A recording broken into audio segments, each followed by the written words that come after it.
Hey, my name is Patrick Faulkner. Welcome to my YouTube channel. Today I'm going to be chatting about my Strandberg Boden 6. This is with the trem on it, as you just heard. We'll be talking about a couple of mods that I've done to the guitar, a couple of things that I'm thinking about doing that I haven't quite done yet, and then just some kind of troubleshooting issues. So if you're interested, stick around. Let me give you a little taste of this guitar.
Anyways, so there's a little overdrive, a little delay, a little reverb. That reverb is a little bit much. It seems like I'm using the reverb from my PV Classic 30. Anyways, it's not about the amp. But that's probably why it was just a little bit too much. Because it has a real spring reverb. And then I was using another digital reverb. For cleans, it sounds really good, but for gain, maybe it was a little too much.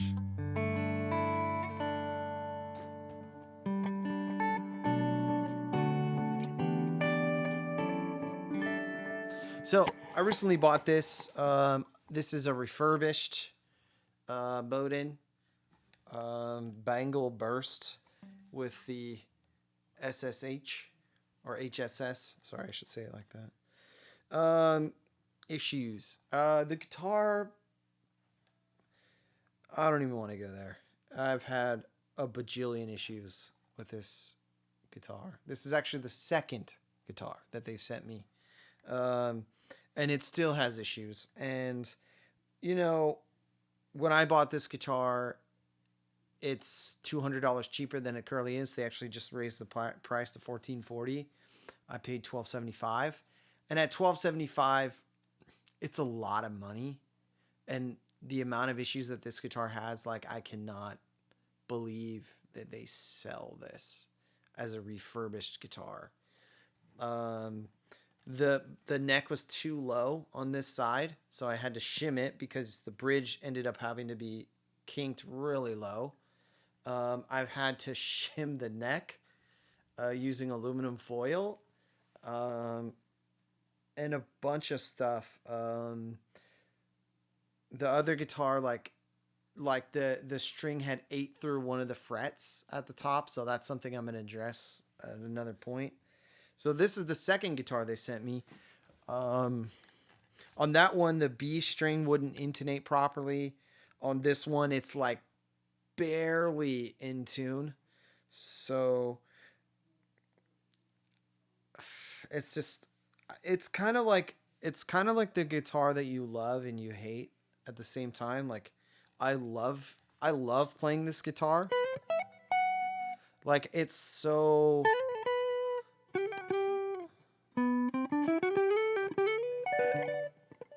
it's just so easy to play. I used to play a guitar that was a 25-inch scale length, and then I moved up to the Strat scale length, 25.5.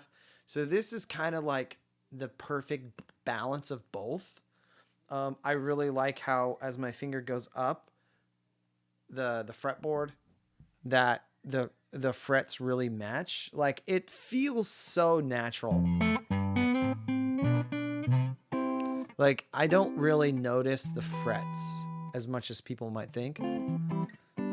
I feel like all my issues with this guitar are production issues. Like now that I've played one, I am kind of sad that they don't do custom shop anymore, because those guitars would actually be worth the money. If I was paying $3,000 for a guitar and I was getting this, like I'd be pissed. I'd be pissed. Like the fact that the fret here is too low, it'll kind of like get all slappy when you're trying to play it. It still kind of does it. It should be a clear sound, and it's because the bridge is just, or the zero fret is just too low. Stuff like that. And when they shipped it to me, the guitar was a completely different setup. I've changed the neck angle. I changed the angle of the bridge, the height of the bridge. I've changed the string saddles. Like all the like basic setup stuff I have to redo because I'm so particular about how I like my guitar. And at some point, I will get this guitar plecked, which is like $300 or $400.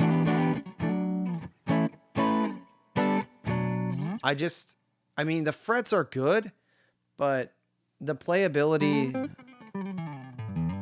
I think, could be even better.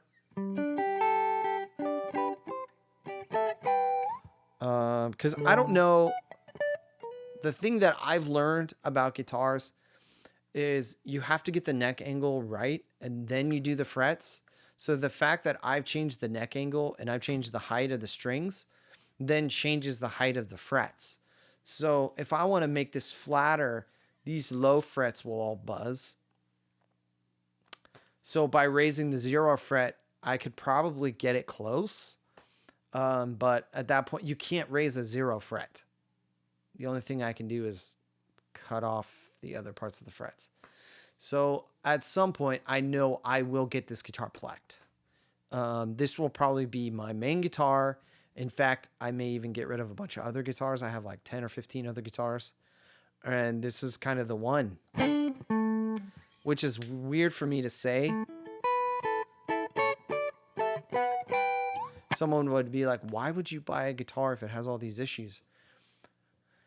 Because for me to get another guitar that's similar to this in its playability, maybe with a higher quality, you're looking at a custom build. I'd have to buy a Novak's guitar, or I'd have to go to like Halo Guitars in San Jose and get a custom built guitar. That's it. The fan fret thing, the way they did it, is very particular, where they go down. I've been wanting a guitar that would do a fan fret where they would go from a 25.5 down. Actually, I wanted it to be 24 3/4. So the fact that it's 25.5 to 25. But this guitar is great. My issue is like all production stuff. So here's one thing. So when they shipped the guitar, let me show you this. I have another camera angle. There it is. So when they ship the guitar, you can see it. They ship it with this little tiny 5mm screw in the bridge. Oh, is that getting tuned? Almost. It doesn't know what I want to be in focus. It really wants the guitar in focus. Anyways, it's this 5mm screw, right? And all the bridge saddles have that here, right? These 5mm screws. Well, the bridge plate is about 8mm. So this, between the 1 to 2mm thickness of the aluminum bridge piece, going this 5mm screw going into 8mm, that means it doesn't get all the way to the end. I guess it's 6, whatever it is. So I ended up stripping out one of these screw holes. I contacted Strandberg. They said they'd send me a new block, a new bridge plate, but I'm gonna fix it because it's a design flaw. You know, it's an aluminum bridge plate with steel screws. The steel screws are gonna win. You know, if you push too hard, you're gonna strip them out. And so I bought a helicoil. At some point, I'll go back and do all of these bridge with the helicoil. But I also found these 8mm screws through Granger. It's the same hex. It's the same button size. So it fits perfectly. So I'm going to switch all of these out to this 8mm bolt. So it goes all the way through. The camera won't show you, but I can see it. I can see on the backside that the G-string, it actually goes past the bridge plate now. So now I know that the threads aren't halfway through, but they're all the way through. Another mod. This is the ESP Arming Adjuster. I don't know if you can see that. Oh, almost. ESP Arming Adjuster. Anyways, there was a bunch of these online that I saw. I know this brand. ESP makes good products. It's from Japan. They don't really sell these in the States, but because of globalism, now we can get them. All the directions are in Japanese, so that's totally useless for me. A couple things, though, that it shows in the picture, at least in the picture. It shows that the bridge should be flat with the top. And so you don't want it too far tilted. And then they kind of show you the adjustments depending on how you want it to move. The thing that I've noticed in doing this was I kind of got it in the middle. I mean, I put it in the middle. I use 4 springs on the back to balance the 10 gauge strings. I probably would use 3 if I was using 9s, but whatever. The thing that I've noticed is this middle one, this middle set screw, needs to be about as tight as you can get it, and then you just back it off until you find the right tension. And then you just, this screw here is how you adjust the height or the distance from the block. So you just lift the block and then you can turn the screw and it's really easy. And then you need to make sure that your bend up and your bend down are about the same. It's about the same tension when I push down as when I pull up. And that'll be about as stable as you can get it. If you have too much on one direction or too much on the other, then the guitar doesn't really know what to do. I feel like you could just crank it down. But the design is supposed to be that they're in the middle. That's kind of how it works. It's really good. I would probably need 2 of those to really get it to be perfect. So that may happen at some point. I just bought the one initially, because I'm actually thinking about bringing this guitar back to 9s, which kind of brings me to this other issue, having to shim the 0 fret because there's just not enough down tension on the strings. So you can see it there. It's that little shiny bit. That's actually aluminum foil. So I'm trying to get the 0 fret to be at about the right height, so then I'm not stuck with the 0 fret at the height that it is and dealing with what it is. I'm trying to get it to do the thing that I want it to do. When I do it, I have an idea of what I'm gonna do. I need to test it first, so I'm not gonna really go into it now.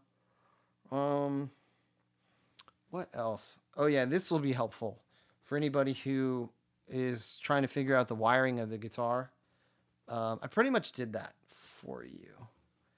So you can go on their website. I'll include it in this. You can go on their website and they give you all the layouts, so you can see exactly how they wired it, which is really nice. A lot of companies don't do that, so you're kind of left with whatever people give you.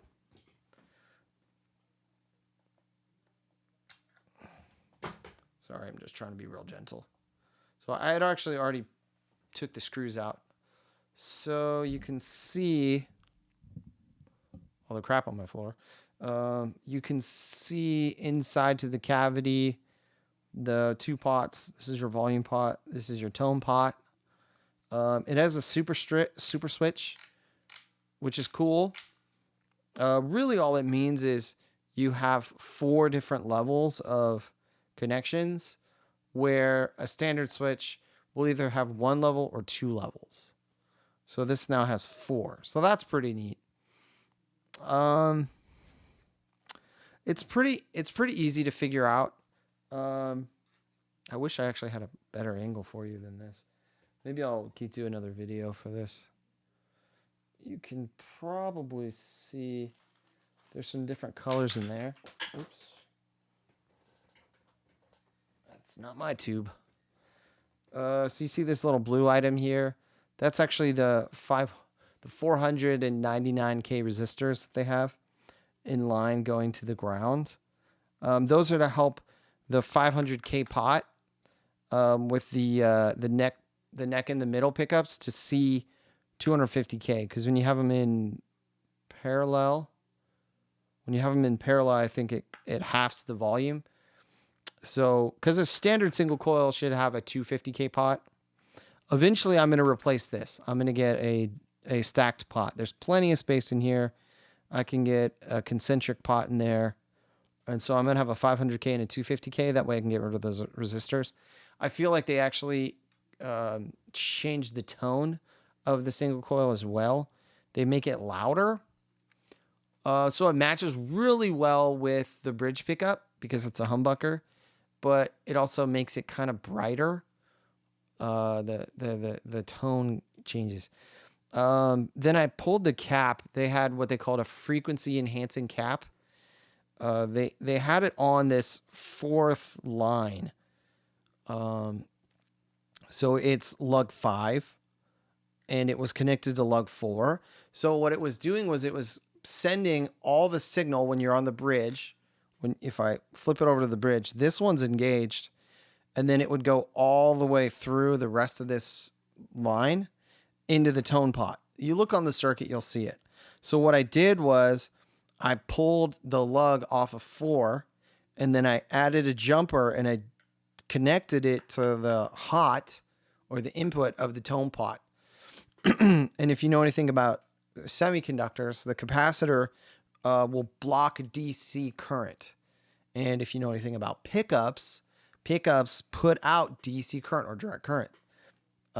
So what this does is no signal actually passes to the pot. So you can't use the tone pot anymore. But how many of us honestly use the tone pot? I don't. Especially not on my bridge pickup. My bridge pickup needs to be as bright and as loud as possible.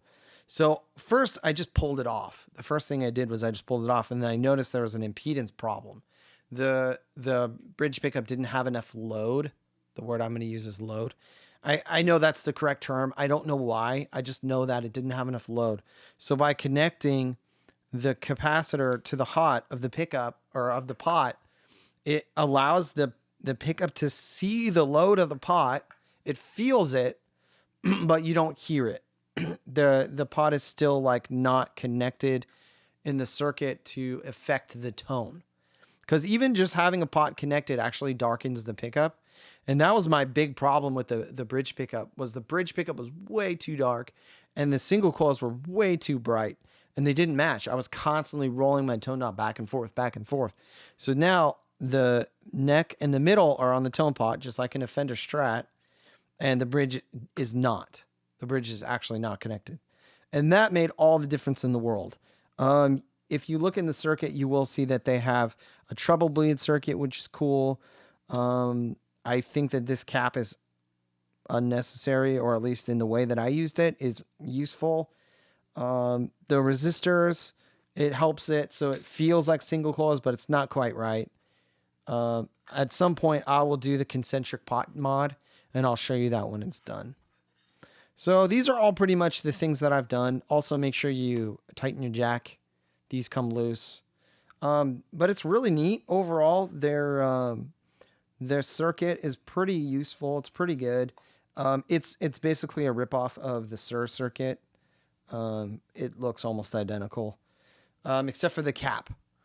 The Sur does not use that frequency enhancing cap. If you look on their chart, that's what it says. Let me put these screws back in. But those are the those are the three main things I've done to this guitar so far. The neck shim, I'm gonna get a legit neck shim. I ordered some veneers, guitar veneers. Woodcraft sells guitar veneers. You can buy them on Amazon. You can buy them from the store. It's the same price. You'll get, I don't know, 3 feet of veneer. It costs you like $15. Although you only need one. But you can't buy one neck shim. And if you did, it's going to be more than $15. And mine is not like the Stu Mac neck shims, they're only a forward or a backward tilt. You can't get a sideways tilt. And this neck is totally low on the high string side. So those wouldn't work for me either. So I'm gonna get those, and I stripped that one, but that's all right. It's just the screws for the back. If you just put a little piece of paper in the screw hole, you can tighten it back down. It's fine. It's not a big deal if you strip a screw. It's funny, my people are always asking me, why do you mod your guitars? Why do you mess with it? Why do you always do that? And it's like, because I need it to do the thing. Why don't you just buy the guitar you wanted? The guitar I want is like $4 or $5 grand. And I've always had to do this. I've always had to like figure it out. You know what I mean? I think a lot of us in the guitar world that aren't, you know, the Steve Vais and the Tosin Abassis and the people who get that kind of stuff, all us normal Joe people, we have to do this ourselves, right? I mean, that's the thing, and I think that's one of the things I respect about Ola Strandberg is I know that he built this on his own. He built this thing, he designed it, and he's now letting us buy his design. And it's a great design. I mean, it's helped me. That screw is solid now, by the way. It's helped me. I was having a lot of hand issues. I'm a guitar teacher by trade and a guitar player. I was getting numbness in my hand, and this has helped kind of just ease that tension, and it helps the hand just kind of just sink right into the position. Oh yeah, I gotta plug it in. So that's been super helpful. What else? That was pretty much it. Let me show you what the pickups sound like now. So if you have this guitar, you know what it sounds like. I can't go backwards in time, and I'm not gonna like undo the mod. I don't like testing stuff and then when it's not working and then fake it. Yeah, I'm not going to do that. Sorry. I'm going to burn out the pots doing that because pots burn out. The more you heat them up, the more likely they are to fail. So the more times I have to sit there with a soldering gun. So this is the bridge pickup. There's no tone.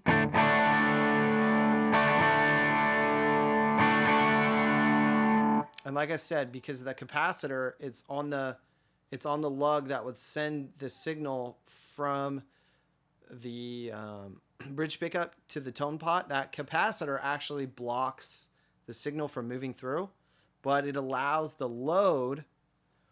I don't really know how all that stuff works. I just know that it does. To feel it so it feels right. And if you hear it now, these single coils are actually still too bright.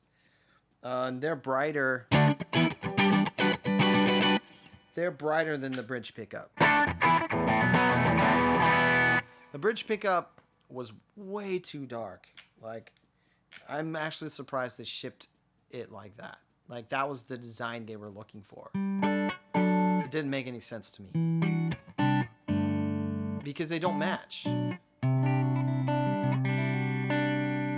Anyways, so now I can have the tone pot on the neck pickup, not on the bridge. So then I just match. So now I just match the highs of the bridge or in the neck pickup.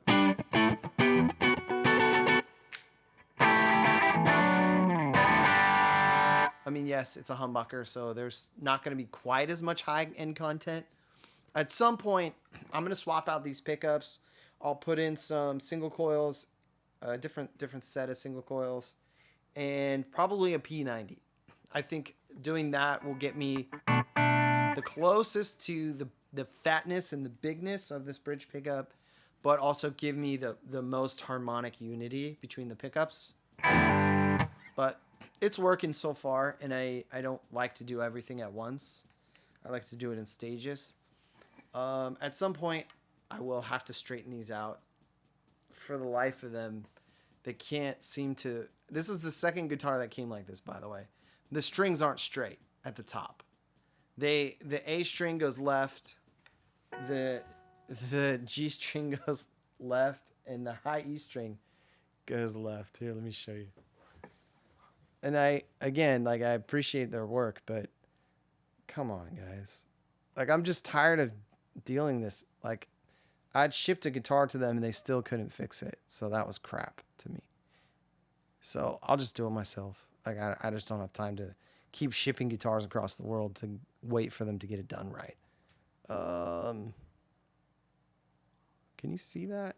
It's not really in focus here. Oh, it's just about... It's putting my guitar in focus on the ground. Okay, there it is. So if I get this kind of straight on, yeah, you can see it there.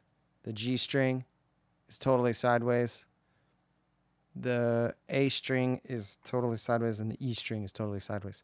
So those will all have to be re-drilled because these locking machines... There's two points. There's a high point here and then the low point here, or a bigger one and a smaller one. So you have to seat them both. So if you look at this one, it's like totally crooked, and so is the string. So at some point, I'll fill those holes. I'll put these things in. The only other thing I could think of is pulling this off, the nut, and actually reversing it, like putting it upside down. And getting the nut to push down on the strings more to create more downward force rather than doing it here at the locks. I feel like it doesn't do enough. It doesn't push hard enough. That's why they had to use 10 gauge strings on this guitar. Not just this guitar, but Strandberg in general. They had to because the string needed to be harder to sit right. That ain't good. Strats ship with 9s. I've used 9s for years. They are, I feel like, vastly superior sounding.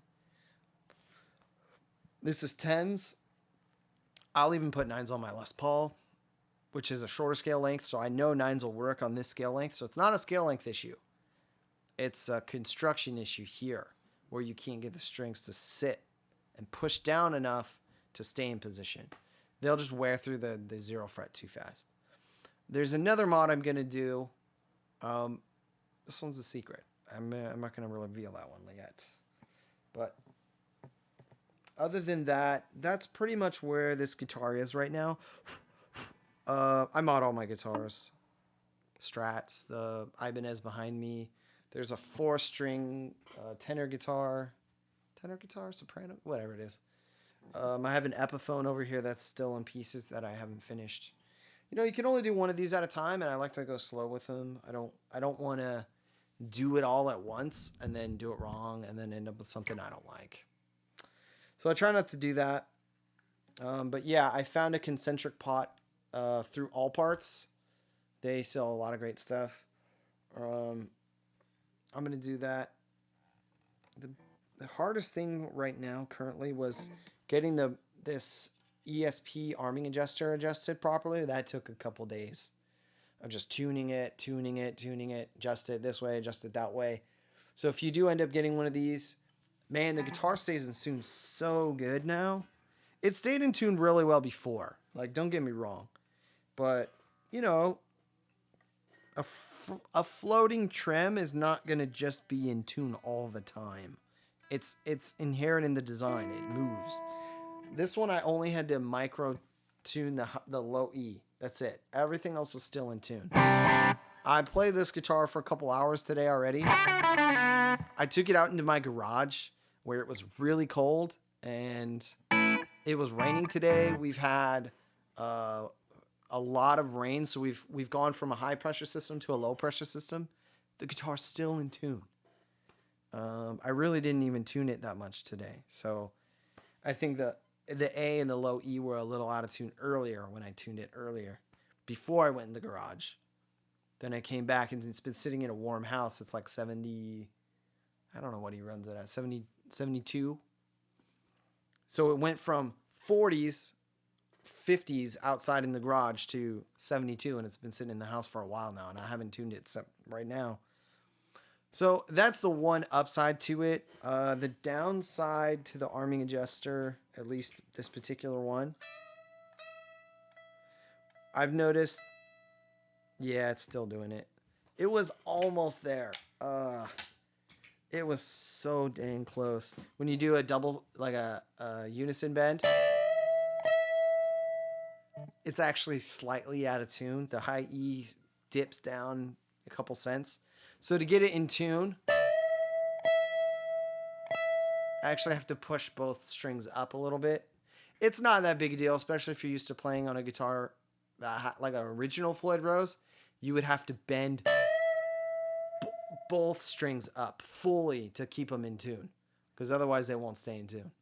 So if you're used to that, then it's fine. It's actually a lot easier. If you're not used to that, then yeah,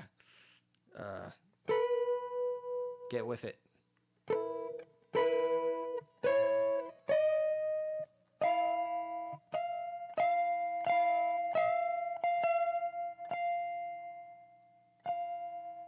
Pretty close. I feel like it's worth it. For $30, it stabilized my bridge. But yeah, that was a pain. Oh yeah, the screws. That's pretty much it. I feel like those are the main things I'm having to deal with this guitar. But I don't care what guitar you've bought. I mean I've had Ibanez, Prestige, tuning problems, bridge problems, pickups. Like, guitars are just one of those things. Like, there's just issues. It's a machine. And machines break down. The pots die. I don't care how much money you've paid. All that stuff. That's why pros have guitar techs to fix their issues. I try not to go and find them as soon as I get the guitar. I've had it for a solid 2 weeks.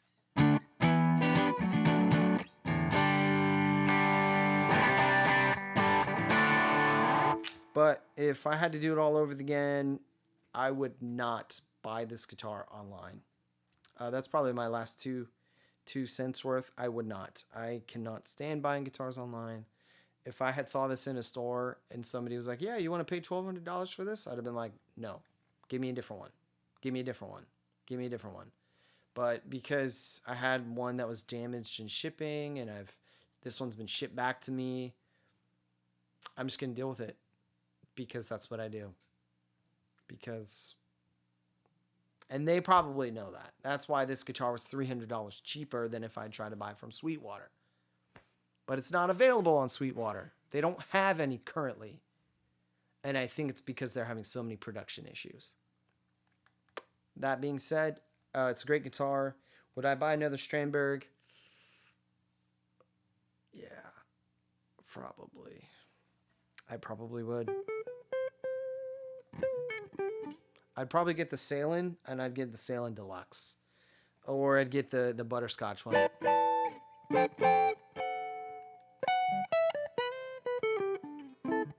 I may even get rid of like my Strat, my Les Pauls, and my Strats and Les Paul and Telecasters, and just have 2 of these. It's just so easy to play, and it's so nice. They're so even when you're playing over the strings. Like, that's the thing that really blows my mind.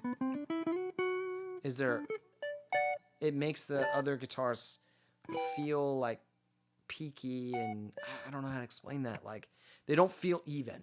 They feel like when I'm on the D string, it's a very different feel than when I'm on the G string.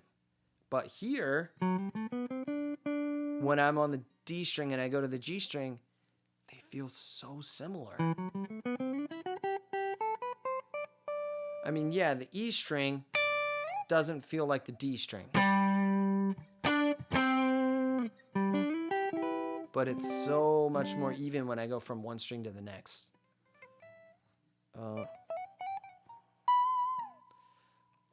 Multi-scaled instrument. It feels very much more like a piano. Like the sound, the feel of it, it's so much more even, like a piano, which is also a multi-scaled instrument. It just, yes. And if you don't know, the first guy who really was coming up with these in the 80s was Ralph Novaks. I'll include his website. You can read about his design and his ideas. It's just really cool. So anyways, thanks for watching. You can like, share, subscribe. I don't really care if you like, share, or subscribe. I don't do these for that. I'm just trying to share things I've learned. My students will watch these, so if they like it, it's to also help them with their guitars, especially since I can't be there to do it. So yeah, sounds like a plan. Thanks for watching, and remember, if you can play it slow, you can play it fast. All right, bye.